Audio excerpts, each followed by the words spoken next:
You said if we remove all the garbage in the fairy tales, if men are true to their biology, no man is a one woman man.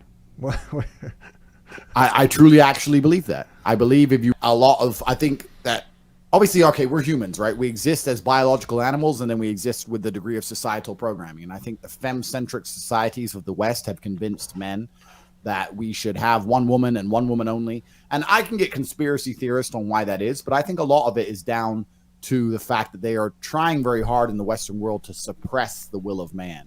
They want the Western male to a degree to be suppressed, and not suppressed in a way which empowers him. Because I think there's different degrees of suppression, right? You can be suppressed in a way which will empower you, but you can also be suppressed in a way which will just destroy your will to fight. And I think a lot of that is down to, not down to this, but every single thing they do, every single thing society purports to a degree, is not to empower men. And you're more likely to feel powerful as a man if you have 3 wives, or if you have a lot of female who adore you, right?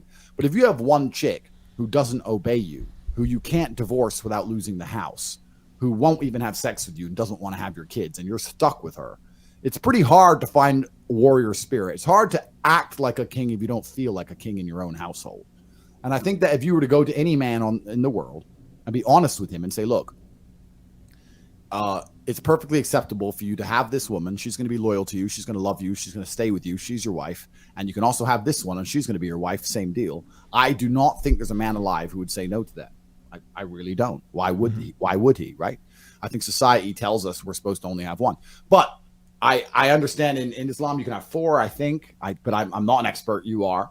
But I just think it's natural human nature to enjoy the company of more than one female. Or I think if you're a man of means, you could easily have more than one wife. I think that's perfectly normal, and I think that's been beaten out of the Western male as a suppression mechanism.